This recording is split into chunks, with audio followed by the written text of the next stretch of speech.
আল্লাহ বৈধতা দিয়েছেন, এটাও করা যায় ওটাও করা যায়, এখানে আমাদের আলোচনা হতে পারে এমন করব না অমন করব।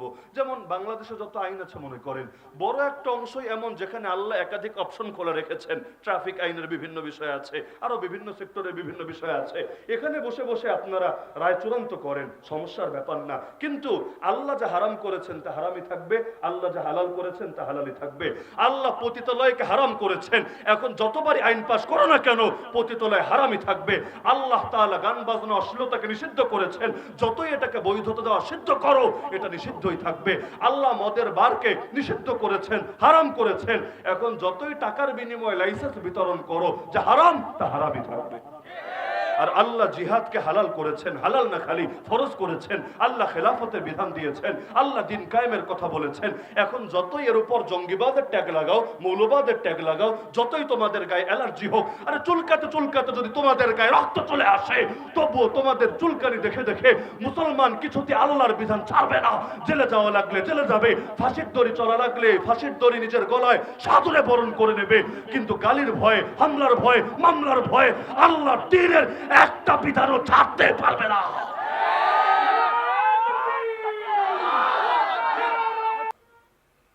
আশুলিয়াবাসীর উপর কিছুদিন আগেও বড় নির্যাতন আর নিপীড়ন বয়ে গিয়েছে। আলহামদুলিল্লাহ সুম্মা আলহামদুলিল্লাহ, আপনাদের এই কোরবানির বদৌলতে রব্বুল আলামিন সুস্থ এবং সুন্দর দিনও আমাদের সকলের সামনে এনে দিয়েছেন। দোয়া করি রব্বুল আলামিন আপনাদের এই সমস্ত কোরবানির সর্বোচ্চ বিনিময়ে দুনিয়া এবং আখিরাত উভয় জাহানে দান করুন। তো কয়েকজন কিশোর উদ্যোগ নিয়ে আজকের এই কোরআনের মাহফিল আয়োজন করেছে। যদিও যতটুকু জানতে পেরেছি প্রচার প্রচারণা যেমন হওয়া দরকার ছিল তার 1000 ভাগের 1 ভাগও করা সম্ভব হয় নাই। এই কয়েকজন মানুষ এত বড় জিম্মেদারি পালন করা বেশ কঠিনও বটে। তার মধ্যে আবার দ্বীনের কাজ করতে গেলে বাংলার জমিনে বাধা তো লেগেই থাকে। পাপের কাজ করতে গেলে, গুনাহের কাজ করতে গেলে কোনো বাধা থাকে না। আর কোরআনের খেদমত, দ্বীনের খেদমত করতে গেলে বাধার শেষই থাকে না। যদিও এই বাধাগুলো মুমিনদের জন্য পরিণামের বিবেচনায় উপকারের বিষয়, কারণ স্বর্ণ পুড়ে পুড়ে যেভাবে খাঁটি হয়, ব্যবহারের উপযোগী হয়, রব্বুল আলামিন মুমিনদেরকেও বিভিন্ন বাধা দিয়ে, বিভিন্ন মুসিবত দিয়ে পুড়িয়ে পুড়িয়ে এমন ভাবে খাঁটি করেন যে সীসা ঢালা প্রাচীরের মতো হয়ে যায়। তখন আর বাতিলের রক্তচক্ষুকেও কোনো পরোয়া করে না। আরে তার জান, তার মাল, তার সর্বস্ব আল্লাহর পথে কোরবানি দিতেও তার কাছে কোনো ব্যাপারই মনে হয় না। তো যে আয়াত আমি খুতবার মধ্যে পাঠ করেছি, এই আয়াতের আলোকে মৌলিক কিছু বার্তা দিয়ে লম্বা চড়া আলোচনা না করেই আজকের এই মাহফিলের সমাপ্তি হবে ইনশাআল্লাহ। যে আয়াত আমি খুতবার মধ্যে পাঠ করেছি, রব্বুল আলামিন এই আয়াতের মধ্যে রাসূলকে আদেশ দিচ্ছেন, ওয়াকুল জাআল হক ওয়া যাহাকাল বাতিল, আপনি বলে দেন হক এসেছে আর বাতিল দূর হয়েছে। ইন্নাল বাতিলা কানা যাহুকা, নিশ্চয়ই বাতিল দূর হওয়ারই ছিল। আল্লাহ রাসূল সাল্লাল্লাহু আলাইহি ওয়াসাল্লাম যখন মক্কা বিজয় করলেন, যেই মক্কা থেকে তার 8 বছর আগে তাকে চলে যেতে হয়েছিল, চলে যেতে বাধ্য হয়েছিলেন এই মানুষগুলোর জুলুমের কারণে, নির্যাতনের কারণে, নিপীড়নের কারণে। এরপর যখন এসে প্রবেশ করলেন বিশাল এক বাহিনী নিয়ে, যুদ্ধের সম্পূর্ণ প্রস্তুতি ছিল। যদিও কুরাইশদের অন্তরের মধ্যে রব্বুল আলামিন এমন ভয় ঢেলে দিয়েছিলেন, ওদের যুদ্ধ করার মনোবলই ওরা হারিয়ে ফেলেছিল। তো আল্লাহ রাসূল সাল্লাল্লাহু আলাইহি ওয়াসাল্লাম সেই বাহিনী নিয়ে যখন ঢুকলেন, ওই সময়ের কথা সকলেই জানেন, এক বাইতুল্লাহ শরীফের মধ্যে পর্যন্ত এর আগে 360টা মূর্তি ঢুকে গিয়েছিল। আল্লাহ রাসূল সাল্লাল্লাহু আলাইহি ওয়াসাল্লাম যখন ঢুকলেন, ঢোকার পরে প্রথম কাজই এটা করলেন, আল্লাহ রাসূলের হাতে একটা লাঠি ছিল, তিনি মূর্তিগুলোর সামনে দিয়ে একে একে হেঁটে যাচ্ছিলেন। যেই মূর্তির সামনে দিয়ে যাচ্ছিলেন, হাতে থাকা সেই পবিত্র লাঠি দিয়ে মূর্তির দিকে ইশারা করছিলেন, আর জবান দিয়ে এই আয়াতটাই আল্লাহ রাসূল তেলাওয়াত করছিলেন, ওয়াকুল জাআল হক ওয়া যাহাকাল বাতিল ইন্নাল বাতিলা কানা যাহুকা। আল্লাহ রাসূলের ইশারা করতে দেরি, এক একটা মূর্তি মুখ থুবড়ে জমিনে লুটিয়ে পড়তে দেরি না। যার আঙ্গুলের ইশারায় আসমানের চাঁদ 2 টুকরা হয়ে যায়, তার লাঠির ইশারায় সামনে থাকা এক পাথরের মূর্তি লুটিয়ে পড়বে না, সে আপন জায়গায় স্থির থাকবে, এটা কিভাবেই বা সম্ভব? তো আল্লাহ রাসূল সাল্লাল্লাহু আলাইহি ওয়াসাল্লাম ঢুকেই আল্লাহর ঘরকে তিনটা জিনিস থেকে পাক করলেন। এক নম্বরে যে মূর্তিগুলো ছিল, মূর্তি সবগুলোকে বিদায় করলেন। বলবেন মূর্তি কেন তিনি বিদায় করলেন? তাহলে কি আমরাও দুনিয়াতে যত মূর্তি আছে, যত উপাসনালয়, সব বিদায় করে দেব কি না? না, উপাসনালয়ের মূর্তি উপাসনালয়ের মধ্যে থাকবে, কিন্তু আল্লাহর ঘর মসজিদের মধ্যে এসে মূর্তি ঢুকবে কোন দুঃখে? যে উপাসনালয় বানানো হয়েছে যেই ধর্মের ইবাদতের জন্য, সে তার জায়গায় ইবাদত করুক না, তাকে কে বাধা দিয়েছে? কিন্তু আপনারা যেমন ভারতের দিকেই যদি তাকান, ওই 1450 বছর আগের ইতিহাস লাগবে না, পার্শ্ববর্তী ভারতের দিকেই যদি তাকান, দেখবেন বাবরি মসজিদ নামে কয়েকশো বছর প্রাচীন একটা মসজিদ ছিল। সম্রাট বাবরের জামানায় তার নামের দিকে নিসবত করেই যে মসজিদটা, যে আল্লাহর ঘরটা নির্মাণ করা হয়েছিল।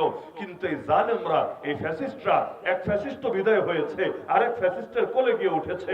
ওই ফ্যাসিস্টরা এই আল্লাহর ঘরটাকে ভেঙে সেখানে মন্দির বানিয়ে একটা দুটো না, মূর্তি ঢুকিয়ে পুরো মূর্তির ঘরে পরিণত করে দিয়েছে। তো যেই জায়গা মসজিদ, ইসলামের ফতোয়া হলো কিয়ামত পর্যন্ত সেটা মসজিদই থাকবে। পৃথিবীর কোনো বাপের বেটার ক্ষমতা নেই মসজিদকে ভিন্ন কিছুতে পরিণত করবে। যা মসজিদ তা মসজিদই, তার জায়গায় মসজিদ ভেঙে মার্কেটও বানানো যাবে না, মসজিদ ভেঙে ভিন্ন কিছু বানানো যাবে না। জমিন থেকে নিয়ে আসমান, এই পুরো এরিয়াটা কিয়ামত পর্যন্ত আল্লাহর তালিকায় মসজিদ হিসাবে লিপিবদ্ধ থাকবে। তো যদিও আগে ছিল বাবরি মসজিদ, ভেঙে নতুন বিল্ডিং বানিয়ে নাম দিয়েছে রাম মন্দির, কিন্তু রাম মন্দিরই নাম দেখ, কৃষ্ণ মন্দিরই নাম দেখ, হনুমান মন্দিরই নাম দেখ, যেই নাম মনে চায় সেই নাম দেখ, সেটা কি নাম দেওয়ার দ্বারাই মন্দির হয়ে গিয়েছে, নাকি মসজিদ মসজিদই আছে? তো যদি মসজিদ থাকে, তাহলে যেদিনে মুসলমানরা শক্তি পাবে, আজ দুর্বল বলে হয়তো কিছু করতে পারছে না। যেমন আল্লাহ রাসূল সাল্লাল্লাহু আলাইহি সাল্লাম যখন তাকে দুর্বল করে রাখা হয়েছিল, সেই সময় কাবা থেকে, বাইতুল্লাহ থেকে 360টা মূর্তি বের করা তার পক্ষে সম্ভব হয় নাই। দিলে তো কষ্ট ছিল, দিলে তো ইচ্ছা ছিল, কিন্তু সাধ্য থাকলেও সাধ্য ছিল না। তো যখন সাধ্য এসেছে, একদিনও দেরি করেন নাই, 1 ঘন্টাও দেরি করেন নাই। প্রথম কাজই করেছেন এটা, তাওহীদের জায়গা আল্লাহর ঘরকে মুক্ত করেছেন শিরিক থেকে।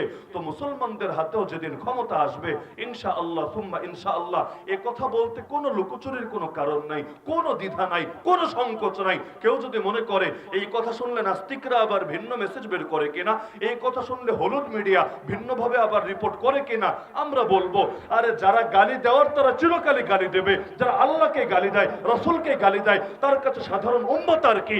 কিন্তু ওরা গালি দেবে বলে মুসলমান হকের কথা আড়াল করবে, এটা কিছুতেই হতে পারে না।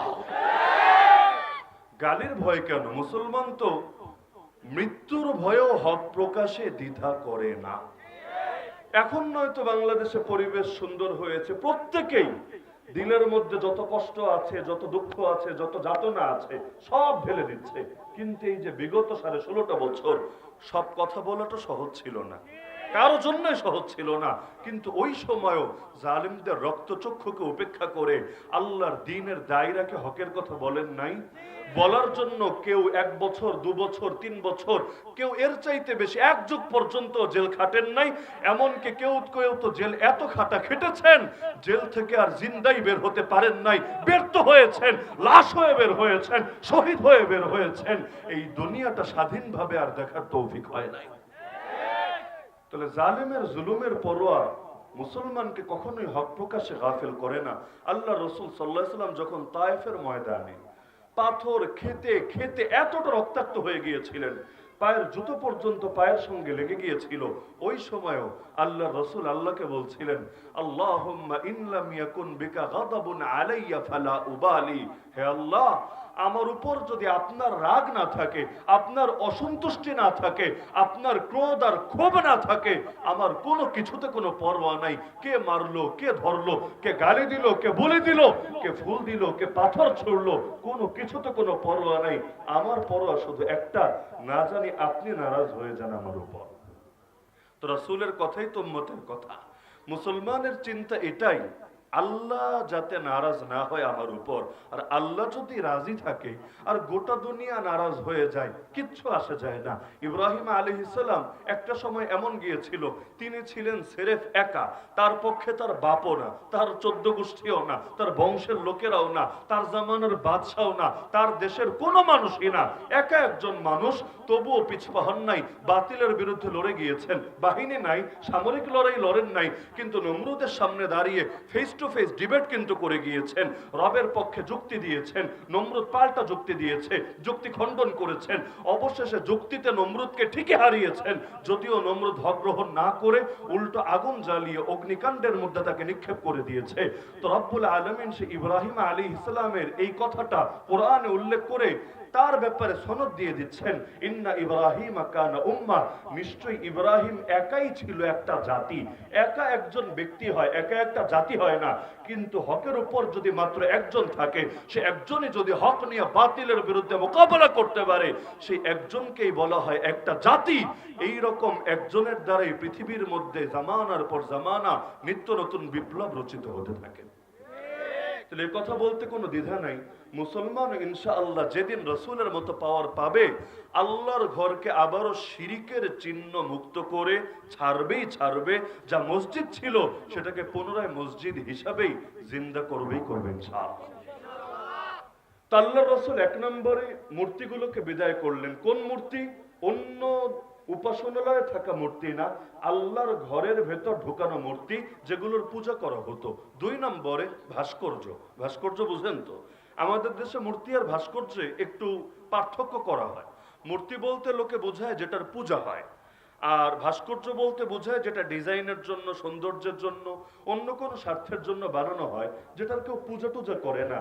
যেমন একজন আব্বাজানের চেহারা দিয়ে গোটা বাংলাদেশ মোটামুটি ভরা আছে, এগুলো আসলে কেউ সেজদা দেওয়ার জন্য, রুকু দেওয়ার জন্য বানানো হয় নাই, বলা হয় ডিজাইনের জন্য বানানো হয়েছে, সৌন্দর্যের জন্য বানানো হয়েছে, চেতনার জন্য বানানো হয়েছে। যদিও এর দ্বারা কতটুকু সৌন্দর্য ফুটেছে আর কতটুকু লস হয়েছে, এর দ্বারা গরিবের সঙ্গে কি তামাশা হয়েছে, অভাবী ঋণগ্রস্ত মানুষের সঙ্গে কি উপহাস হয়েছে, এটা একদিন ইতিহাসে ঠিকই লেখা হবে। তো বাইতুল্লাহর মধ্যে যা ছিল সবগুলো মূর্তি না, কিছু ভাস্কর্য ছিল। আমি আরবি কিতাবের রেফারেন্স নাই দিলাম, বলবেন হুজুর আরবি আমরা দেখে হয়তো পড়তে পারবো না, এজন্য আপনি আরবির নামে চালিয়ে দিচ্ছেন। আপনারা ইসলামিক ফাউন্ডেশন থেকে একটা বই আছে, বের হয়েছে অনেক বছর আগে। এখন তো ইসলামিক ফাউন্ডেশন থেকে আব্বাজানের জীবনী ছাড়া তেমন কিছুই পাওয়া যায় না, বাকি আগের সংকলনগুলো কিছু ফটোকপি অথবা পিডিএফ এগুলো খুঁজলে পাবেন। সিরাত বিশ্বকোষ হয়তো অনেকে দেখেছেন, অনেক মসজিদেও থাকে, সিরাত বিশ্বকোষ। ওখানে আপনারাই 8ম হিজরির মক্কা বিজয়ের ঘটনাটা দেখবেন। পুরোটা বাংলা বই, ইংলিশও না, উর্দুও না, ফার্সিও না, আরবিও না, সবাই পড়তে পারবেন। ওই সিরাত বিশ্বকোষ ঘাটলেই দেখবেন স্পষ্ট লেখা আছে যে আল্লাহর রসুল সেদিন যা কিছু ভেঙেছেন, বিদায় করেছেন, নিশ্চিহ্ন করেছেন, এর মধ্যে কবুতরের একটা ভাস্কর্য ছিল, যেটার পূজা কেউ করতো না, কোন একটা লোকও এর পূজা করতো না, তবে সৌন্দর্যের জন্য বানানো হয়েছিল। কিন্তু আল্লাহ রাসূল সেটাকেও রাখেন নাই, মূর্তিগুলোকেও বিদায় করলেন, ভাস্কর্যকেও বিদায় করলেন। শুধু তাই না, সেখানে কিছু ছবি ছিল, দেয়ালের মধ্যে দেয়াল খোদাই করে ছবিগুলো আঁকা হয়েছিল। কার কার ছবি? ইতিহাসে এমনও আছে জাতির পিতা ইব্রাহিম আলাইহিস সালামের ছবি, তার পুত্র ইসমাইল আলাইহিস সালামের ছবি, এরকম মহান মনীষীদের ছবি পর্যন্ত দেয়ালের মধ্যে আঁকা হয়েছিল। আল্লাহ রাসূল সাহাবীদেরকে বললেন, তোমরা কিছু দিয়ে প্রলেপ দিয়ে এটাকে ঢেকে দাও, যাতে করে আর বোঝা না যায় নাক কি চোখ কি, মানে এটা দেয়াল তো আর চাইলে ভেঙে গড়িয়ে দেওয়া যাচ্ছে না, কিন্তু প্রলেপ দিয়ে এটাকে আড়াল করে দাও, আবৃত করে দাও। তাহলে 3 জিনিসই রাসূল বিদায় করলেন। 1 নম্বরে মূর্তি, যেগুলোর পূজা হয়। 2 নম্বরে ভাস্কর্য, যেগুলোর পূজা হয় না, তবে এগুলো দিয়ে চেতনা প্রকাশ করা যায় বা সৌন্দর্য বর্ধন করা যায়। আর 3 নম্বর হলো ছবি, এমনকি সেই ছবি তার পিতারই ছবি আর একজন নবীরই ছবি। আল্লাহ রাসূল সেটাকে পর্যন্ত সহ্য করলেন না, সেটাকে পর্যন্ত আড়াল করে দিলেন। এমনকি হাদিসের মধ্যে জানিয়ে দিলেন, যেই ঘরে ছবি থাকবে অথবা কুকুর থাকবে, ওই ঘরে রহমতের ফেরেশতা প্রবেশ করবে না। কোন ফেরেশতা প্রবেশ করবে না, এটা আবার ভুল অনুবাদ। যদি বলেন কোন ফেরেশতা প্রবেশ করবে না, তাহলে আজরাইল প্রবেশ করবে কিভাবে? এক বিধর্মী লোকের গল্প আছে, কাসেম নানুতুবি রহমাতুল্লাহ আলাইহি, দারুল উলুম দেওবন্দের প্রতিষ্ঠাতা ছিলেন যিনি, 6 জনের অন্যতম। তার কাছে আসলো এক হিন্দু লোক, হাতে একটা কুকুর, মানে কুকুরের রশি তার হাতে, কুকুরটা বাঁধা, এ অবস্থায় নিয়ে এসেছে। এসে কথা প্রসঙ্গে তাকে বলছে যে হুজুর, একটা মজার ব্যাপার কি জানেন, আমি আপনাদের হুজুরদের মুখে একটা গল্প শুনেছি। কি গল্প? যে যেই ঘরে ছবি থাকে, মূর্তি থাকে, ওই ঘরে ফেরেশতা যায় না, আর যেখানে কুত্তা থাকে, কুকুর থাকে, সেখানেও ফেরেশতা যায় না। আর আমার ঘরে, আমি যেহেতু হিন্দু মানুষ, আমার ঘরের মধ্যে মূর্তি তো থাকেই, ছবি তো থাকেই, আর বাইরে যখন বের হই মূর্তি নিয়ে নিয়ে তো আর ঘুরতে পারি না, এজন্য কুত্তা নিয়ে নিয়ে ঘুরি। কিসের জন্য জানেন? যাতে করে ফেরেশতা আর না আসে আমার কাছে, আর আমার জানটাও কবজ করতে না পারে কোনোভাবে। এখন দলিল দিচ্ছে যে আপনাদের হুজুরদের মুখেই শুনেছে, আপনারাই হাদিস বলেছেন যে যেই ঘরে ছবি থাকে, কুকুর থাকে, ওই ঘরে ফেরেশতা যায় না। আমার ঘরে আছে, তার মানে ফেরেশতা আসবে না, না আসলে মরবো কিভাবে আমি? তার মানে আমি অমর হয়ে থাকবো। এখন যদি দেখা যায় আমি মরি, তাহলে বোঝা যাবে আপনাদের ধর্ম ভুল, আপনাদের ধর্মের হাদিস ভুল। আর যদি দেখা যায় আমি বেঁচে আছি, তাহলে তো বেঁচেই থাকলাম, সেই ক্ষেত্রে আর আমার তো টেনশনের কোনো বিষয় থাকলো না। এবার কাসেম নানুতুবি রহমতুল্লাহ আলাইহি তাকে বুঝালেন। সবাইকে দলিল দিয়ে বুঝালে কাজ হয় না। কিছু মানুষ দলিলের চাইতে যুক্তি ভালো বোঝে, তাদের কাছে দলিলের 2 পয়সাও দাম নাই। বাংলাদেশে নাস্তিক বেঈমান যেগুলো আছে, ওদেরকে আয়াতের পর আয়াত, হাদিসের পর হাদিস শুনিয়ে দেন, কোনো লাভ নাই। তো যুক্তি একটা দিলে যদি কোনো পাল্টা কাউন্টার দিতে না পারে, দেখবেন ঠিকই চুপ হতে বাধ্য হয়েছে। মানে যুক্তি পূজারি ঠিকই হয়েছে, কোরআন সুন্নাহর অনুসরণকারী আর হতে পারে নাই। তো কাসেম নানুতুবি রহমতুল্লাহ আলাইহি তাকে যুক্তি দিয়ে বুঝালেন, আচ্ছা তুমি বলো তো, তোমার এলাকায় কুত্তা মরে নাকি মরে না? বললো, হ্যাঁ কুত্তা তো মরে, অবশ্যই মরে, রাস্তাঘাটেও মরে, এমনিও মরে। কুকুরের মরণ তো কম হয় না, প্রচুর পরিমাণে হয়। তাহলে গরু জন্ম নেয় কয়টা আর কুত্তা জন্ম নেয় কয়টা করে? অথচ দেশটা যেই পরিমাণ কুত্তা জন্ম নেয়, ওই পরিমাণ কুত্তা টিকে থাকলে এতদিনে দেশটা কুত্তায় কুত্তান্বিত হয়ে যাওয়ার অবস্থা হতো। কিন্তু যেই হারে গরু পাবেন, ওই হারে কুত্তা কিন্তু পাওয়া যায় না। কেন? কারণ জন্মও হয় অনেক, মৃত্যুও হয় অনেক। তো তিনি বললেন, কুকুর মরে কিনা? বললো, হ্যাঁ অবশ্যই মরে। তিনি বললেন, কে মারে? বললো, ফেরেশতা এসেই তো মারে, জান কবজ করে। বললেন, জবাব তো সহজ। তার মানে মুমিনদের জান কবজ করে যেই ফেরেশতা, ওরকম ফেরেশতা তোমার কাছে যাবে না। কিন্তু কুত্তার জান কবজ করে যেই ফেরেশতা, ওই ফেরেশতা ঠিকই যাবে, কারণ তোমার সঙ্গে থাকে সর্বদা কুত্তা। তো এই কথা বলার পর তার তো আর বলার কোনো কিছু নাই। তো বলছিলাম যে আল্লাহ রাসূল সাল্লাল্লাহু আলাইহি সাল্লাম তিনটা জিনিস দূর করে দিলেন। কেন? হক আর বাতিল কখনো একসঙ্গে মিলেমিশে চলতে পারে না। আলো এবং অন্ধকার, পাক এবং নাপাক যেমন একসঙ্গে মিলেমিশে চলে না। এখন এই যে আলোগুলো জ্বালিয়ে দিলেন, অন্ধকার দূর হয়ে গেল। এই মুহূর্তে যদি জেনারেটর বন্ধ হয়ে যায়, যেমন 1 ঘন্টা আগে বন্ধ হয়ে গিয়েছিল, দেখবেন মুহূর্তের মধ্যে অন্ধকার চলে এসেছে।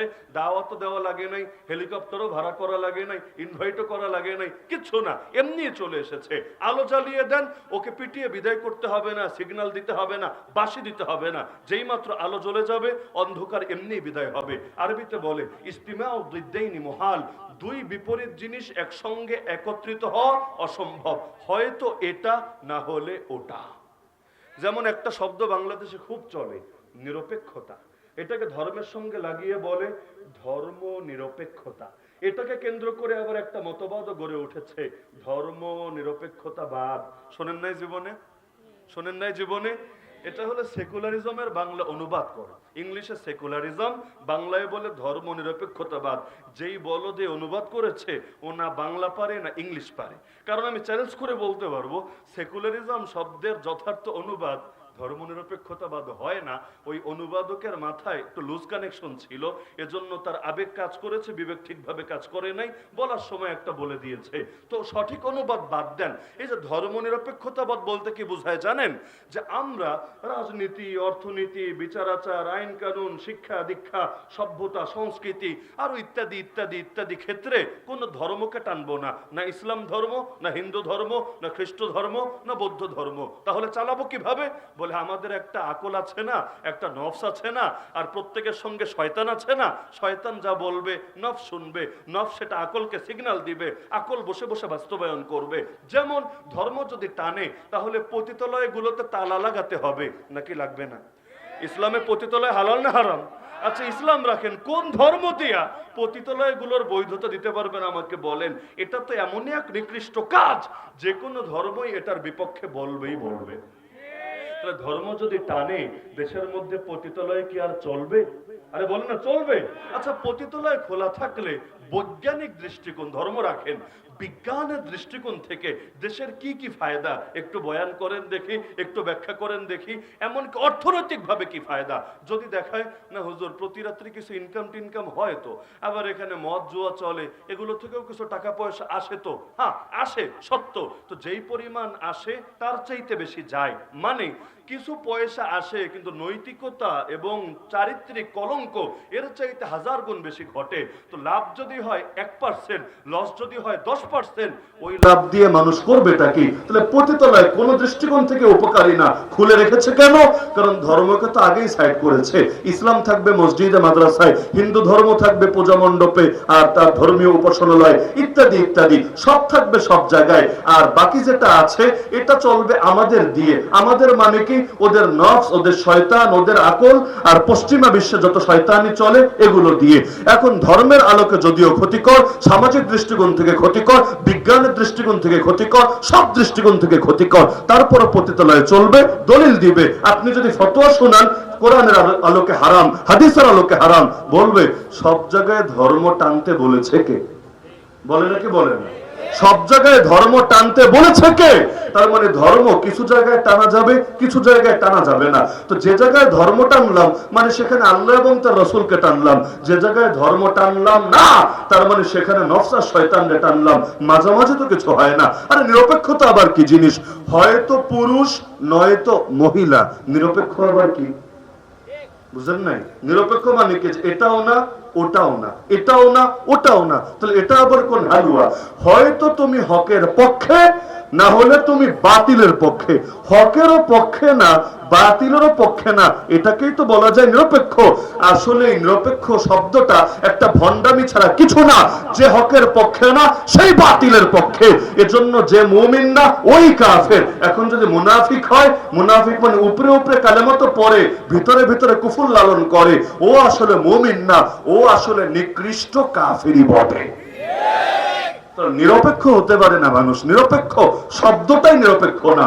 যে নিজেকে নিরপেক্ষ দাবি করবে ও মূলত শয়তানেরই পক্ষে, তবে বলার সৎসাহস রাখে না।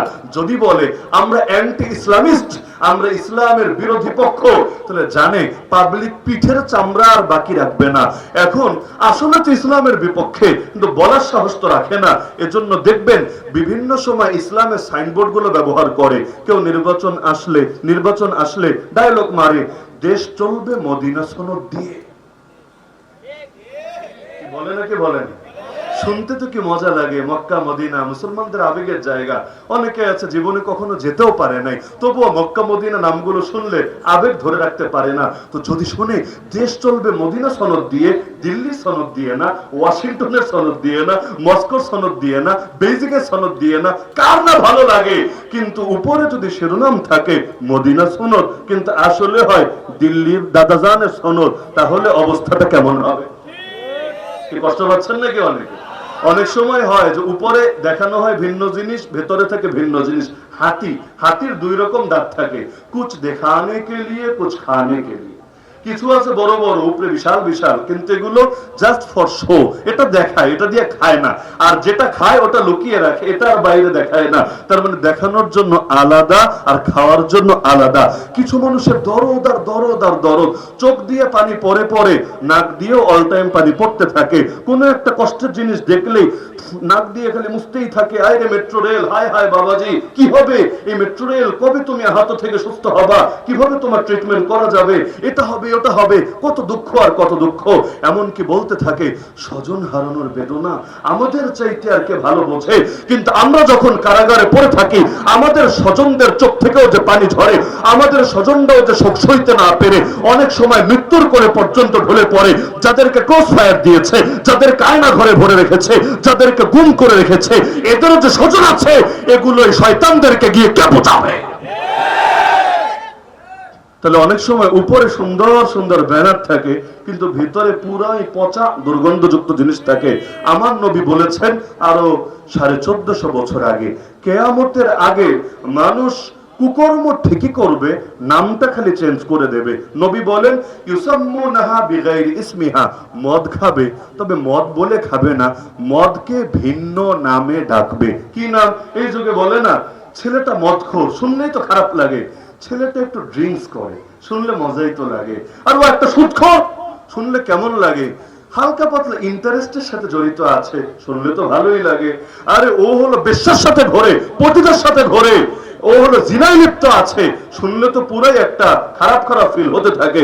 যদি বলে না ছেলেটা ভালো তবে একটু জাস্ট ফ্রেন্ড, গার্লফ্রেন্ড, এই ফ্রেন্ড সেই ফ্রেন্ড আছে, তাহলে একটু স্মার্টনেস উঠে আসতে থাকে শব্দের মাঝে।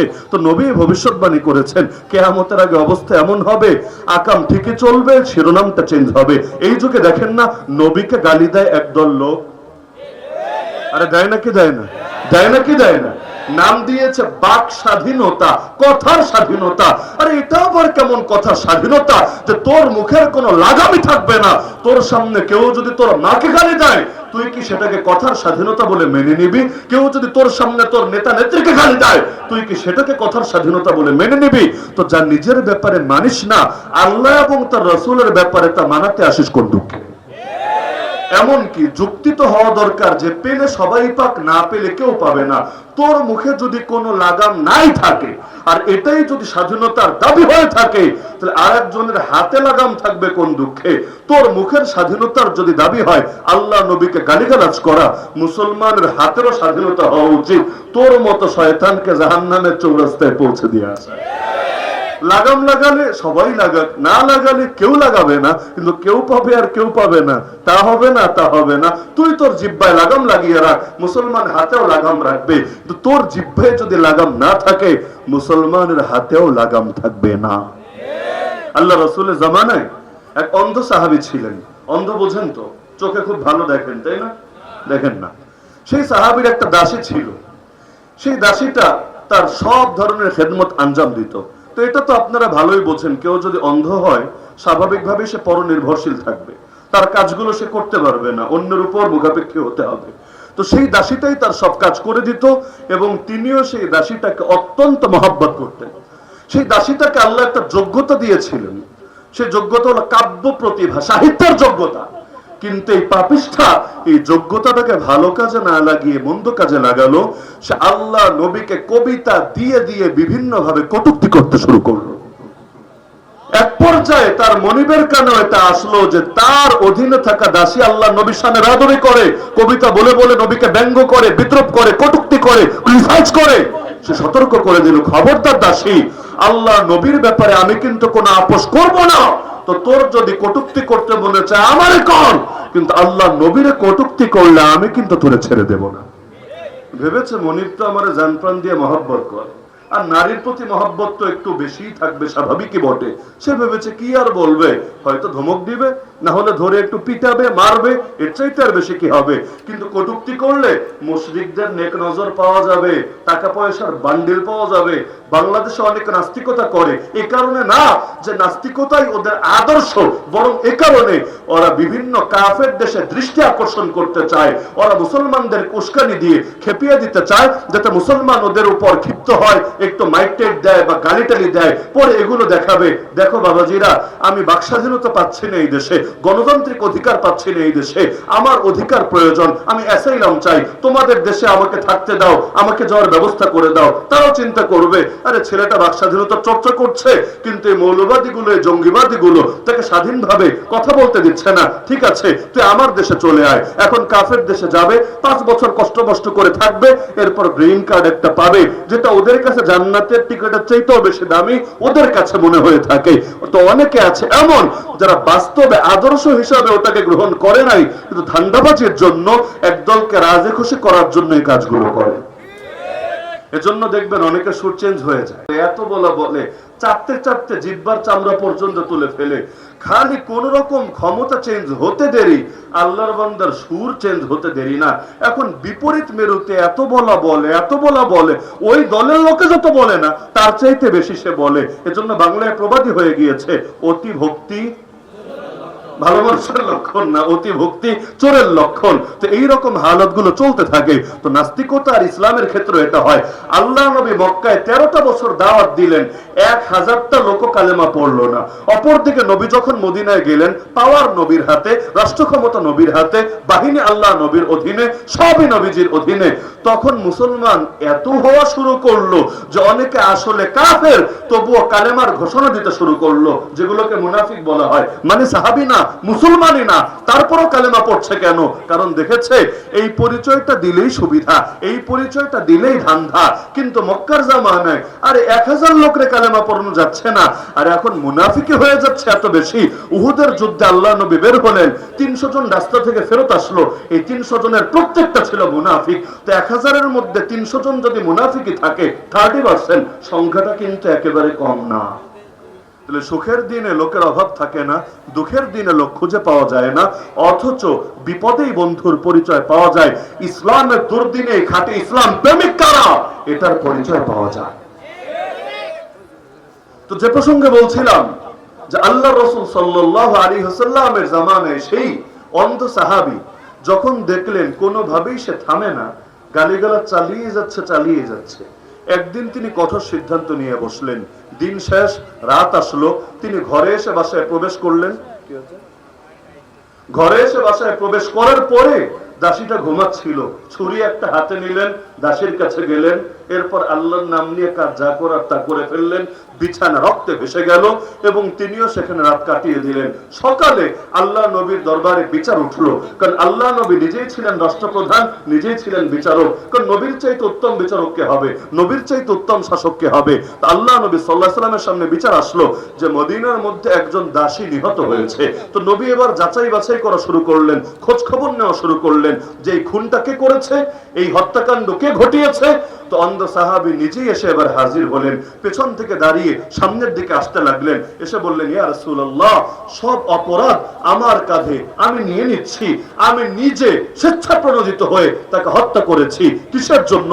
কারণ সে আপনাকে গালিগালাজ করত, আমি এটা সইতে পারি নাই, এজন্য আমি তাকে বিদায় করে দিয়েছি। এখন আপনি যদি আমাকে মৃত্যুদণ্ড দেন, আমার কোনো আপত্তি নাই, কোনো আফসোস নাই। আপনার ইজ্জত বাঁচানোর জন্য আমার একজন কেন 100 জন কোরবান করতেও কোনো দ্বিধা নাই। তো তিনি মানসিক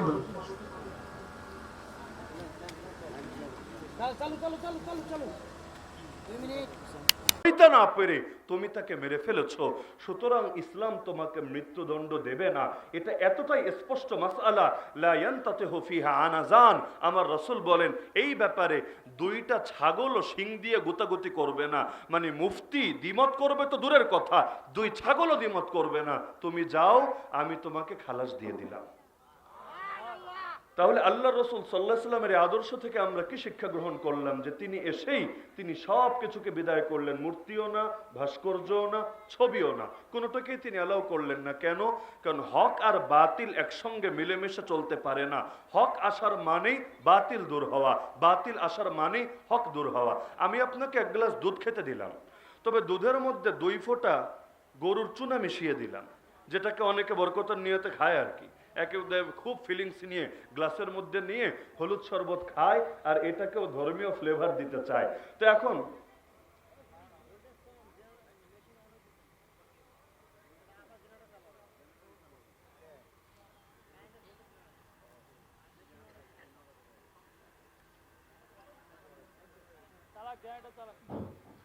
এখন আপনাকে যদি উত্তম এবং পবিত্র দুধের সঙ্গে 1-2 ফোঁটা চুনা মিশিয়ে দেওয়া হয়, আপনি খাবেন জীবনে?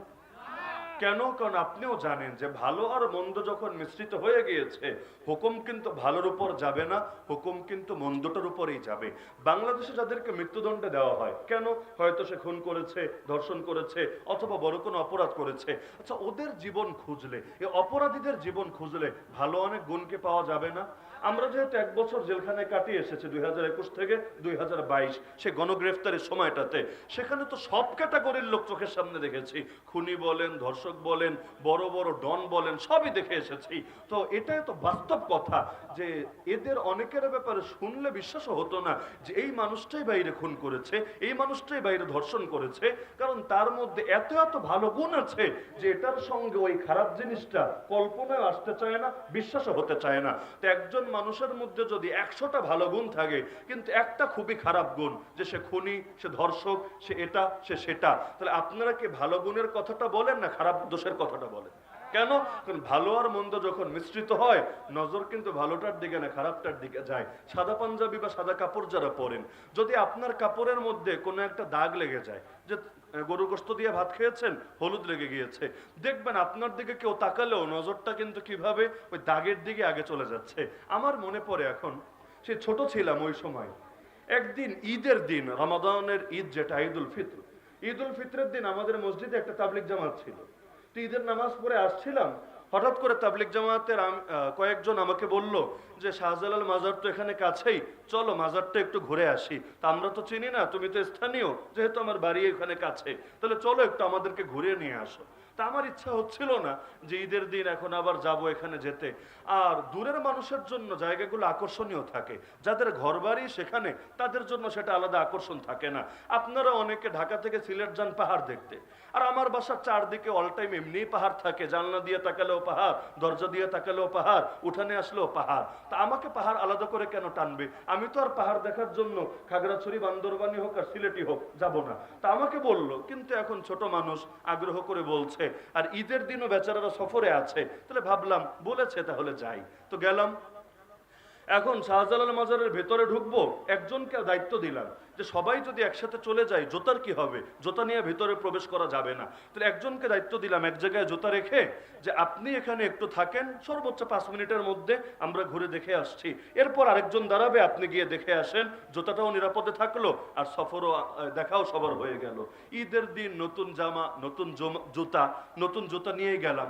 আর তারা যেহেতু সফরে ছিল, তাদের আমি ছাড়া সেখানে কারো আর নতুন জুতা ছিল না, কেউ স্যান্ডেল বা কেউ হলো ওই অল্প দামের স্পঞ্জ, এগুলো পরেই তারা চলে গিয়েছে। তো এখন আমরা যখন ভিতরে দাঁড়িয়ে দাঁড়িয়ে মাজার দেখছি, হঠাৎ করে দেখে সেই আল্লাহর বান্দা এসে হাজির হয়ে গেছে। এখন আমার মাথায় চিন্তায় আসলো, ভাই আপনাকে না বলেছিলাম জুতাগুলো একটু বাইরে দেখতে, আপনিও চলে আসলেন। বললো, আরে মাজারের মধ্যে কেউ কি এসে চুরি করবে?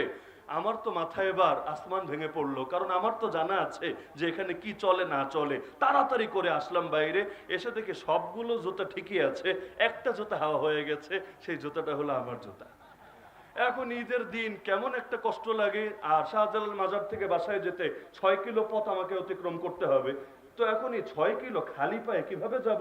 কারণ ঈদের দিন দোকান পাবো কোথায়? দোকান পেলে 100 টাকা দিয়ে নয়তো একটা স্যান্ডেল নেওয়া যাবে, কিন্তু ঈদের দিন আর ঈদের নামাজের পর পর কেউ কি দোকান খুলে বসে থাকে নাকি এগুলো? এখন কি হবে? তো এখন লজ্জায় লজ্জায় তারা তো তাদের জুতা নিয়ে আসছে, আর আমি খালি পায়ে পায়ে আস্তে আস্তে আসছি। এখন অবাক হয়ে খেয়াল করলাম, সারা জীবন যে জুতা পায়ে হাঁটলাম, কেউ জুতার দিকে ওইভাবে তাকায়ও না বা এটা নিয়ে প্রশ্নও করে না। ওই দিন যে পায়ে জুতা নাই, সবার শুধু এটাই প্রশ্ন। প্রথমে হয়তো সালাম দিল বা কথা বললো, বলে কিরে ভাতিজা তোমার জুতা কই, কিরে ভাই তোমার জুতা কই। পেরেশান হয়ে গেলাম, হায় রে, সবই তো ঠিক আছে মাথা থেকে পা, খালি জুতাটাই নয়তো মিসিং আছে, কিন্তু নজর খালি সবার জুতার দিকেই যাচ্ছে। তো কি বোঝা গেল যে যেখানে দোষ থাকে নজর কিন্তু ওটার দিকে আগে পড়ে। চাঁদের দিকে তাকান, দেখবেন ওই কালো কালো দাগ, এটাই আগে দেখা যায়। চারদিকে যে এত সুন্দর, এত সাদার মধ্যে সামান্য কালো, কিন্তু সাদার চাইতে বেশি নজরে কিন্তু কালোটাই আসে, এটাই নিয়ম। তো ভালো আর মন্দ যদি মিশ্রিত হয়ে যায়, তখন ভালোটা এটা ঢাকা পড়ে যায়, মন্দটা এটাই মূল বিবেচ্য হয়ে যায়। তাহলে আল্লাহ রসুল সাল্লাল্লাহু আলাইহি ওয়াসাল্লাম তিনি আমাদেরকে শিক্ষাই দিলেন এটা কিভাবে। আমি মক্কার জামানার একটা কথা বলি, ঘটনাটা সবাই জানেন। আল্লাহ নবী যখন মক্কায় দাওয়াত দিচ্ছিলেন, আবু জাহাল এবং তার অন্যান্য সাথীবৃন্দ আল্লাহ রসুলের চাচার কাছে এসে বলল, তোমার ভাতিজাকে থামাও, বিনিময়ে যা চায় তা দেব আমরা। সুন্দরী নারী চাইলে আরবের সবচাইতে সুন্দরী নারী দেব, সম্পদ চাইলে সম্পদের পাহাড় বানিয়ে দেব, ক্ষমতা চাইলে তাও বলুক, তাকে আমাদের পার্লামেন্টের সদস্য বানিয়ে নেব। ওদের পার্লামেন্টের নাম ছিল দারুন নাদওয়া। কি নাম? দারুন নাদওয়া, এই দারুন নাদওয়ার সভার তাকে আমরা সদস্য বানিয়ে নেব। আর যদি জিনে ধরে তাও বলে ফেলো, আমরা সবচাইতে ভালো কবিরাজ ডেকে এনে চিকিৎসা করাবো, নাউযুবিল্লাহ মিন যালিক। আল্লাহ রাসূলকে চারটা প্রস্তাব দেওয়া হলো। আল্লাহ নবী কোন প্রস্তাব গ্রহণ করেছিলেন? তিনি কি সুন্দরী নারী চেয়েছিলেন? তিনি কি সম্পদের পাহাড় চেয়েছিলেন? আচ্ছা, তিনি কি ক্ষমতা নিয়েছিলেন? কিসের জন্য? বলবেন যে হুজুর মানুষ ক্ষমতা দিয়ে কি করবে? আল্লাহ নবী তিনি তো সব হুজুরের বড় হুজুর, ক্ষমতা দিতে চাইলেই কি তাকে নিতে হবে? এটা যদি ব্যাখ্যা দেন, এই ব্যাখ্যা টিকবে না। কারণ মদিনায় যাওয়ার পর মদিনার রাষ্ট্রপ্রধান ছিলেন কে? কে জানেন না? ছিলেন কে? মুহাম্মদুর রাসূলুল্লাহ সাল্লাল্লাহু আলাইহি ওয়াসাল্লাম। তো রাসূলের জীবদ্দশায় রাসূল নেতা হবেন না তো নেতা হবেটা কে? এজন্য আল্লাহর রাসূলের জানাজায়ও কোনো ইমাম ছিল না। জানেন তো এটা? আল্লাহর রাসূলের জানাজাও জামাতে হয় নাই, সিঙ্গেল ভাবে সাহাবীরা পড়ে গিয়েছে। কেন? কারণ আল্লাহর রাসূলকে সামনে রেখে ইমাম হবে। ইমাম মানে কর্মী না, ইমাম মানে কর্মচারী না, ইমাম মানে নেতা। তো আল্লাহর রাসূলের উপর নেতাগিরি দেখাবে, নেতৃত্ব দেবে, এই বুকের পাঠা কার আছে? এজন্য কারোই সাহস হয় নাই নবীকে সামনে রেখে ইমামতি করবে। বাধ্য হয়ে সিঙ্গেল ইন্ডিভিজুয়াল ভাবে এক একজন এসে নামাজ আদায় করে নিয়েছে, কিন্তু সকলে মিলে ইমামতি করে নাই আল্লাহর রাসূলকে সামনে রেখে। তো নবী থাকতে অন্য কেউ নেতাগিরি করবেন, এটা কিভাবে হতে পারে? আমরা না পাপিষ্ঠ, আমরা নবীর আদর্শ ভুলে গিয়েছি যে আল্লাহ নবীর উম্মাত দুনিয়ার বুকে থাকতে মানব রচিত তন্ত্র মন্ত্র আর বাদ মতবাদ দিয়ে দুনিয়া কিভাবে চলতে পারে? যদি মানব রচিত মতবাদ দিয়ে দুনিয়া চলে, এতে যে আল্লাহর রাসূলের আদর্শের অবমাননা হয়, মানহানি হয়, এই কথাটা তো আজকাল মুসলমানই বুঝতে চায় না। এতে কি নবীকে খাটো করা হয় না? আরে আল্লাহ নবী কতটা সতর্ক ছিলেন এ ব্যাপারে। মক্কা বিজয়ের আগের রাতে আবু সুফিয়ান, নাম শুনেছেন আপনারা? আবু জাহাল মারা যাওয়ার পর যুদ্ধেও নেতৃত্ব দিত যে নেতা, তার নাম আবু সুফিয়ান। এই কুরাইশ নেতা তখনও মুশরিক ছিল। আবু সুফিয়ান দেখতে বের হয়েছে, রেকি করতে এসেছে যে আল্লাহর রাসূলের সাথে সদস্য কয়জন আছে, অস্ত্র কেমন আছে, কুলাতে পারবে নাকি পারবে না, ইত্যাদি ইত্যাদি। তো এক সাহাবীর কাছে ধরা খেয়ে গেছে। সেই সাহাবী বলেন, চল তোরে নিয়ে এবার নবীর কাছে যাব। বলে, আমারে ছেড়ে দে, নবীর কাছে নিস না, আমারে আস্ত রাখবে না, কেটে টুকরা টুকরা করে দেবে। বলে, আরে পাগল, একবার গিয়ে দেখ না, রহমাতুল্লিল আলামিনের কাছে যাবি, তোর ভয়ের কি আছে? একবার গিয়ে দেখ, যদি যাওয়ার পরে তুই তোর দিলটা না জোড়ায় আমারে বলিস। তো তারও একটু সাহস বেড়েছে, যেহেতু সাহাবী সাহস দিচ্ছে। আর সে জানতো মুসলমানের দ্বারা অন্য পাপ হওয়া সম্ভব, লেকিন মুসলমান মিথ্যা বলবে এটা অসম্ভব। এটা আমি এই যুগের কথা বলছি না, এই যুগে তো অন্য কিছু পারুক বা না পারুক, মিথ্যায় মোটামুটি আমরা বেশিরভাগ পিএইচডি করা। কিন্তু আল্লাহ রসুলের হাদিসের মধ্যে পর্যন্ত আছে যে মুসলমানকে, রসুলকে জিজ্ঞাসা করা হলো, ইয়া রাসূলুল্লাহ, মুসলমানকে জিনা করতে পারে? তিনি বললেন, হ্যাঁ, কখনো হতে পারে। আল্লাহ রসুলকে জিজ্ঞাসা করা হলো, মুসলমানকে মদ পান করতে পারে? নবী বললেন, হ্যাঁ, নফস শয়তানের ধোকায় কখনো করে ফেলতে পারে। জিজ্ঞাসা করা হলো, মুসলমান কি মিথ্যা বলতে পারে? বলল, না, মুসলমান মিথ্যা বলতে পারে না। আরে মুসলমান রাখেন, ওই জামানায় কাফের নেতারা মিথ্যা বলবে এটাও কল্পনা করা যেত না। সহিহ বুখারীতে হাদিস আছে, রোম সম্রাট হিরাক্লিয়াসের সামনে এই আবু সুফিয়ান ছিল। সে তাকে প্রশ্ন করছিল নবী সম্পর্কে, আসলে মুহাম্মদ সাল্লাল্লাহু আলাইহি ওয়াসাল্লাম তিনি কি হক নবী না নবুয়তের এমনি ভুয়া দাবি করছেন, যাচাইয়ের জন্য অনেকগুলো প্রশ্ন করেছে। আবু সুফিয়ান নিজে বলেছে, একটা প্রশ্নের উত্তরে আমি চেয়েছিলাম একটু ভুল কিছু বলবো, বানিয়ে বলবো, মিথ্যা কথা বলবো, কিন্তু শুধুমাত্র এই কারণে বলি নাই যে আমি তো একা ছিলাম না, আমার কর্মীরাও ছিল সেখানে, এই কর্মীরা জেনে যাবে যে আমি মিথ্যা বলি। আর আরব জাতির নীতি ছিল, তারা মিথ্যুককে কখনো নেতা বানাতো না, কারণ মিথ্যা মানেই ধোঁকা, মিথ্যা মানেই প্রতারণা, মিথ্যা মানেই জালিয়াতি। তো যে মিথ্যা বলতে পারে সে গোটা দেশ আর জনতার সাথেও ধোঁকাবাজি করতে পারে। এজন্য আবু সুফিয়ান এই ভয়ে মিথ্যা বলে নাই যে মিথ্যা বললে আমার নেতাগিরি ছুটে যাবে, এরা আমারে কিক আউট করে নেতৃত্বের আসন থেকে বিদায় করে দেবে। এই আদর্শ কাফেররা বুঝলেও আজকে বাংলার মুসলমান বুঝতে সক্ষম হয় নাই। না হলে যেদিন এক একটা নেতা নেত্রীর মিথ্যা প্রমাণিত হয়, যদি আরব জাতির মতো অভ্যাসটাও থাকতো আর ইসলাম রাখেন, যদি ওই আদর্শ মেনে যদি সেকুলার আদর্শও চলতো, তাহলেও বলতো যে মিথ্যুকরে আমাদের মাথার উপর সভাপতি আর নেতা রাখবো না, লাথি মেরে বিদায় করে দিত এবং কোন সত্যবাদীকে সে আসনে নিয়ে বসাতো। তা আবু সুফিয়ান তাকে নিয়ে যাচ্ছে সেই সাহাবী রাসূলের কাছে। যে প্রসঙ্গে কথাটা টানলাম, আল্লাহর রাসূলের পাশে থেকে এক সাহাবী নবীকে সংবাদ দিচ্ছে, ইয়া রাসূলুল্লাহ, কুরাইশের সর্দার আবু সুফিয়ান আসছে, সঙ্গে আপনার অমুক সাহাবীও আসছে। কথাটায় কি কোনো ভুল আছে বা কথাটায় কোনো সমস্যা ধরা পড়ে আপনার নজরে? না, খুবই স্বাভাবিক একটা কথা। ইয়া রাসূলুল্লাহ, কুরাইশের সর্দার আবু সুফিয়ানও আসছে আর আপনার অমুক সাহাবীও আসছে। নবী তাকে থামিয়ে দিলেন, চুপ করো, কোন কাফেরের নাম বলবা না মুসলমানের নামের আগে, আর এভাবে বলো যে আমার অমুক সাহাবীও আসছে আর তার সঙ্গে কুরাইশ নেতা আবু সুফিয়ানও আসছে। নেতা হয়েছে তাতে কি, আর আমার সাহাবী সাধারণ তাতে কি? কিন্তু আল ইসলাম ইয়ালু ওয়ালা ইউলা আলাই, নবী বলেন ইসলামের উপরে থাকবে, ইসলামের উপরে ভিন্ন কিছুকে নেওয়া যাবে না। কতটা সূক্ষ্মদর্শী ছিলেন ভাবতে পারেন যে একটা নামের ক্ষেত্রে কাফেরের নাম আগে বলবে, মুসলমানের নাম পরে বলবে। এটাও আল্লাহ রাসূল পছন্দ করেন নাই। সেখানে নবীর আদর্শ চিপায় চিপায় সীমাবদ্ধ থাকবে আর গোটা দেশ আর প্রতিটা সেক্টর চলবে মানবরচিত আদর্শ দিয়ে। এতে আল্লাহ নবীর দ্বীনের কি পরিমাণ মানহানি হতে পারে আমি তো মনে করি কমন সেন্স থাকলে বুঝে আসে। অত শিক্ষা দীক্ষা জ্ঞান গরিমার দরকার নাই। যদি মাথায় একটা সুস্থ মস্তিষ্ক থাকে আর এর সাথে চুনা আর গোবর মিশ্রিত না হয়, তাহলে এটাই যথেষ্ট এই আদর্শ বোঝার জন্য। তা আল্লাহর রাসূল মক্কায় ক্ষমতা নিলেন না কেন? মদিনায় গিয়ে নিলেন কেন? মক্কায় অফার দেওয়া হচ্ছে তাও নিলেন না, আর মদিনায় গিয়ে ঠিকই নিলেন।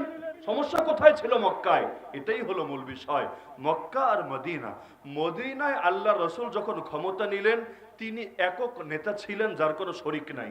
কিন্তু মক্কায় যদি তিনি ক্ষমতা নিতেন, মক্কায় সেখানে একক নেতৃত্ব প্রতিষ্ঠিত ছিল না, বরং মক্কায় তারা বৈঠক করে সভা করে সংখ্যাগরিষ্ঠের মতের ভিত্তিতে সিদ্ধান্ত নিত। তো মনে করেন আল্লাহ নবী রাজি হলেন যে ঠিক আছে আমি তোমাদের পার্লামেন্টের একজন মেম্বার, দারুন নদওয়ার একজন মেম্বার। এখন আল্লাহ নবী গিয়ে বসলেন বৈঠকে। সেই বৈঠকে নবী একা থাকতো না, আবু জাহালও থাকতো, আবু লাহাবও থাকতো, উতবাও থাকতো, আবু সাইবাও থাকতো, ওমর রাদিয়াল্লাহু আনহু ইসলাম গ্রহণের আগের কথা তিনিও থাকতেন, এবং সেই খালিদ বিন ওয়ালিদ বলেন, আবু সুফিয়ান বলেন, সবাই থাকতো। থাকার পর মত জিজ্ঞাসা করা হতো। উদাহরণ হিসাবে চোরের সাজা কি দেওয়া যায় বলো তো? রাসূল বলতেন চোরের সাজা আল্লাহই বলেছেন আস-সারিকু ওয়াস-সারিকা ফাকতাউ আইদিয়াহুমা, চোর পুরুষ হোক নারী হোক তাদের হাত কেটে দেওয়া হবে যদি অন্তত সর্বনিম্ন 10 দিরহাম পরিমাণ তারা চুরি করে। এটাই ফতোয়া, এবং আল্লাহ জানিয়ে দিয়েছেন চোর পুরুষ আর নারী হাত কাটতে হবে। নবী বলে দিতেন এই কথা। আবু জাহাল বলতো ভাতিজা বিকুল কুল ঠান্ডা মাথায় কাজ করো, এত উগ্র হওয়া যাবে না। চোর চুরি করলে দেখতে হবে দলের লোক না বিরোধী লোক। বিরোধী লোক হলে এখান থেকে না, প্রয়োজনে এখান থেকে কেটে দিবা, ব্যাপার না। আর দলের লোক হলে সালাম দিয়ে ছেড়ে দিবা, এখানে কিছু বলা যাবে না। উতবা আবার বলতো না এগুলো বেশি উগ্রতা হয়ে যায়, একটু সফট করা যায় না, যে চোরকে 6 মাসের জেল দিয়ে দাও। এভাবে এক একজনে এক এক মত দিত। পরে মাথা গোনা হতো, মাথা গোনা স্পিকার সে জিজ্ঞাসা করতো, জিজ্ঞাসা করে রায় দিত, হা জয়যুক্ত হয়েছে, হা জয়যুক্ত হয়েছে, হা জয়যুক্ত হয়েছে। পরে দেখা যেত কখনো নবী পাস, দেখা যেত কখনো নবী ফেল, কখনো আল্লাহর রায় চূড়ান্ত, কখনো আল্লাহর রায় বাদ দিয়ে মানবের রায় চূড়ান্ত। এটাকে তাওহীদ বলে না শিরিক বলে? আল্লাহ যেটা রায় দিয়েছেন ব্যাস, পৃথিবীর কারো ভালো লাগলেও সেটা চূড়ান্ত, ভালো না লাগলেও চূড়ান্ত। এমনকি আল্লাহ যেটা রায় দিয়েছেন সেখানে কোনো মানুষের কাছে রায় চাওয়াটাও তো শিরিক। যেমন আল্লাহ বলেছেন নামাজ পড়তে হবে, আব্বা ও আব্বা নামাজ পড়বো নাকি, কি বলেন আপনি? যদি বলে হ্যাঁ পড়বি, ঠিক আছে পড়বো। পড়বি না, আল্লাহ আপাতত আমি পারছি না, আমি আর নামাজ পড়বো না। তাহলে রবকে আল্লাহরে মানলো না আব্বারে মানলো? আরে বলেন না, কারে মানলো? আল্লাহ যেটা বিধান দিয়েছেন ব্যাস, সেখানে কোনো স্বাধীনতা থাকবে না। আমার কোরআনে আল্লাহ বলেন ফালা ওয়ারাব্বিকা লা ইউমিনুন, বান্দা জীবনে ঈমানদার হবে না হাত্তা ইউহাক্কিমুকা ফিমা শাজারা বাইনাহুম। হে রাসূল, যতদিন না নিজেদের বিবাদের ব্যাপারে তোমাকে বিচারক মেনে নেয়, সুম্মা লা ইয়াজিদু ফি আনফুসিহিম হারাজাম মিম্মা কাদাইত, তুমি যেই বিচার করো এ ব্যাপারে অন্তরে কোনো সংকোচ রাখে না, ওয়া ইউসাল্লিমু তাসলিমা, তোমার বিচারের সামনে আত্মসমর্পণ না করে ততদিন পর্যন্ত ঈমানদারি হতে পারবে না। হ্যাঁ, যেখানে আল্লাহ বৈধতা দিয়েছেন এটাও করা যায়, ওটাও করা যায়। এখানে আমাদের আলোচনা হতে পারে এমন করব না অমন করব। যেমন বাংলাদেশে যত আইন আছে মনে করেন বড় একটা অংশই এমন যেখানে আল্লাহ একাধিক অপশন খোলা রেখেছেন। ট্রাফিক আইনের বিভিন্ন বিষয় আছে, আরো বিভিন্ন সেক্টরের বিভিন্ন বিষয় আছে। এখানে বসে বসে আপনারা রায় চূড়ান্ত করেন, সমস্যার ব্যাপার না। কিন্তু আল্লাহ যা হারাম করেছেন তা হারামই থাকবে, আল্লাহ যা হালাল করেছেন তা হালালই থাকবে। আল্লাহ পতিতালয়কে হারাম করেছেন, এখন যতবারই আইন পাস করো না কেন পতিতলায় হারামি থাকবে। আল্লাহ তাআলা গান বাজনা অশ্লীলতাকে নিষিদ্ধ করেছেন, যতই এটাকে বৈধতা দেওয়া সিদ্ধ করো এটা নিষিদ্ধই থাকবে। আল্লাহ মদের বারকে নিষিদ্ধ করেছেন, হারাম করেছেন। এখন যতই টাকার বিনিময়ে লাইসেন্স বিতরণ করো, যে হারাম তা হারামই থাকবে। আর আল্লাহ জিহাদকে হালাল করেছেন, হালাল না খালি ফরজ করেছেন। আল্লাহ খেলাফতের বিধান দিয়েছেন, আল্লাহ দিন কায়েমের কথা বলেছেন। এখন যতই এর উপর জঙ্গিবাদের ট্যাগ লাগাও, মৌলবাদের ট্যাগ লাগাও, যতই তোমাদের গায়ে অ্যালার্জি হোক, আরে চুলকাতে চুলকাতে যদি তোমাদের গায়ে রক্ত চলে আসে, তবুও তোমাদের চুলকানি দেখে দেখে মুসলমান কিছুতে আল্লাহর বিধান ছাড়বে না। জেলে যাওয়া লাগলে জেলে যাবে, ফাঁসির দড়ি চলা লাগলে ফাঁসির দড়ি নিজের গলায় সাদরে বরণ করে নেবে। কিন্তু গালির ভয়ে, হামলার ভয়ে, মামলার ভয়ে আল্লাহর দ্বীনের একটা বিধানও ছাড়তে পারবে না।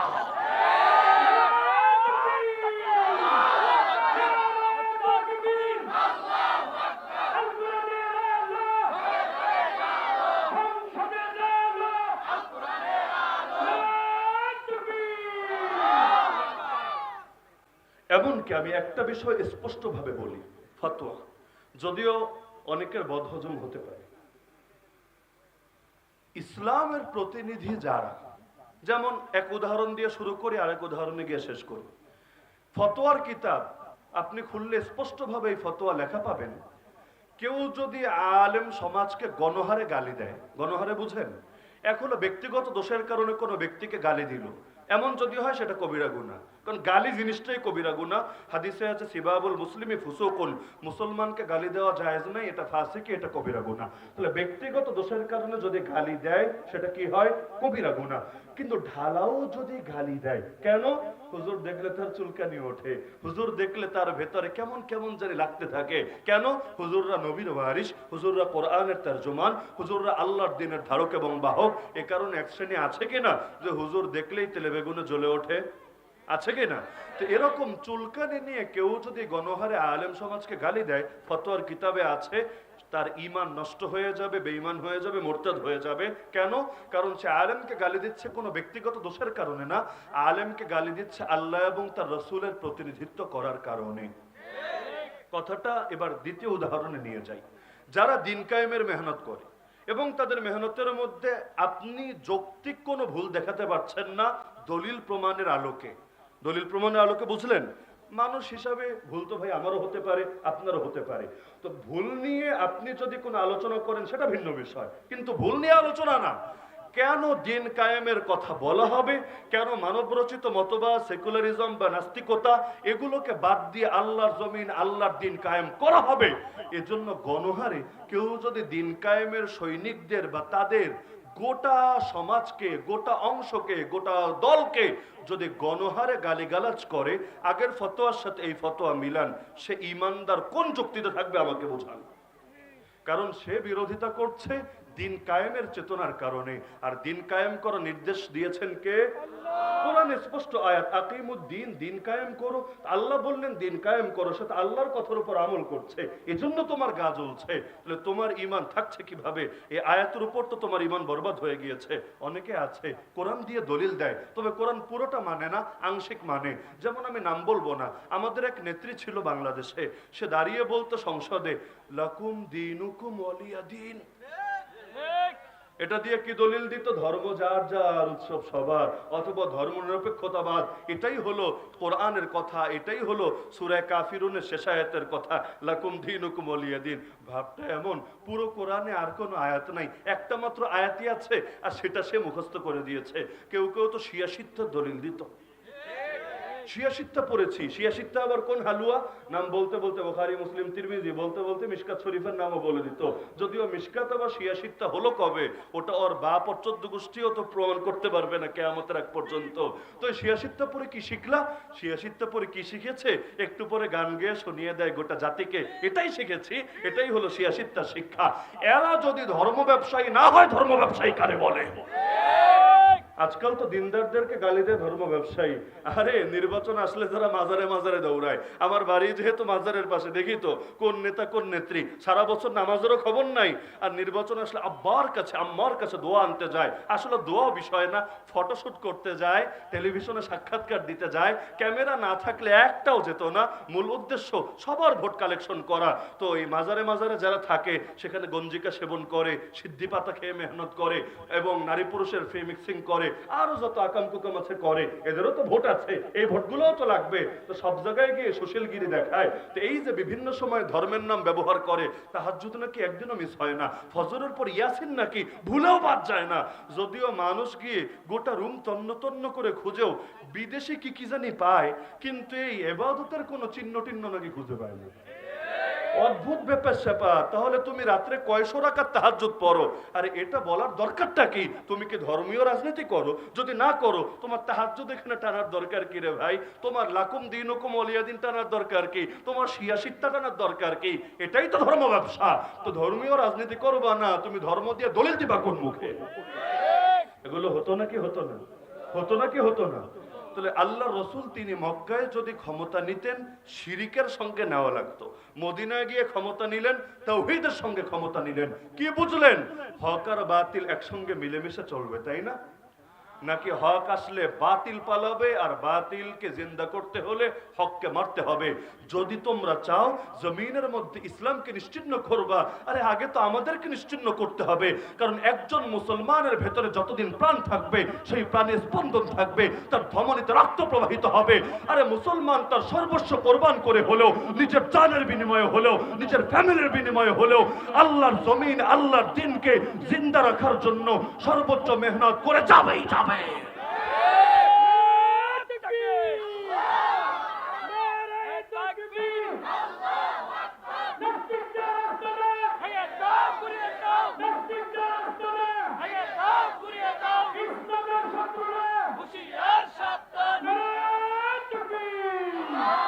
এমনকি হক বাতিলের প্রসঙ্গ যেহেতু এসেছেই, আর মাঝখানে উদাহরণ হিসাবে মাজারের কথা টানা হয়ে গেলই, এজন্য শেষ করার আগে এই বার্তাটাও দিয়ে যায়। যেহেতু মাজার নিয়ে এখন গোটা দেশ না গোটা বিদেশও গরম হয়ে গিয়েছে, আন্তর্জাতিক মিডিয়াগুলোর মাথায়ও আসমান ভেঙে পড়েছে যে বাংলাদেশে সব শেষ, সব শেষ, সব শেষ, সব মৌলবাদী জঙ্গিবাদীদের দখলে চলে গিয়েছে, মাজার পর্যন্ত ভেঙে তছনছ করে দেওয়া হচ্ছে। এমন রিপোর্ট আসছে নাকি আসছে না? আসছে নাকি আসছে না?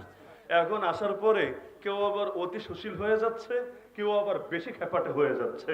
অথচ আমি মনে করি হক হলো এই দুইটার মাঝামাঝিতে। একটু ক্লিয়ার করে বলি যাতে করে বদহজম না হয়, কারণ খাবার না খেলে সমস্যা নাই, সর্বোচ্চ একটু গ্যাস্ট্রিকের ব্যথা করবে, কিন্তু খেয়ে যদি হজমে ঝামেলা হয়, বদনা নিয়ে বারবার বারবার বারবার দৌড়াতে দৌড়াতে পরে অনেক সাধনা যাবে। এজন্য একটু বুঝিয়ে না বললে অনেকের ঝামেলা, বুঝাতে চাই একটা, লাস্টে গিয়ে বুঝে আরেকটা, পরে ওইটার দায় আবার চাপাতে চাই আমাদের কাছে। ইতিমধ্যে রাষ্ট্রের কর্ণধারদের মধ্যে কেউ কেউ তো খেপে গিয়েছে আমাদের উপরে, আরে কি বলতে চায়, আমাদের বিরোধিতা করতে চায়। আসলে বিরোধিতা বিষয় না, আমরা হকের ব্যাপারে কারো সঙ্গে আপোষ করতে রাজি না। তুমি হকের পক্ষে থাকো, আমরা তোমার পক্ষে আছি, আর তুমি হকের বিপক্ষে যাবা, তুমি আমার বাপ হলেও তোমার ছাড় দিতে আমি রাজি না। তাহলে মাজারের ব্যাপারে একটা মূলনীতি মাথায় গেঁথে রাখেন খুব ভালো করে।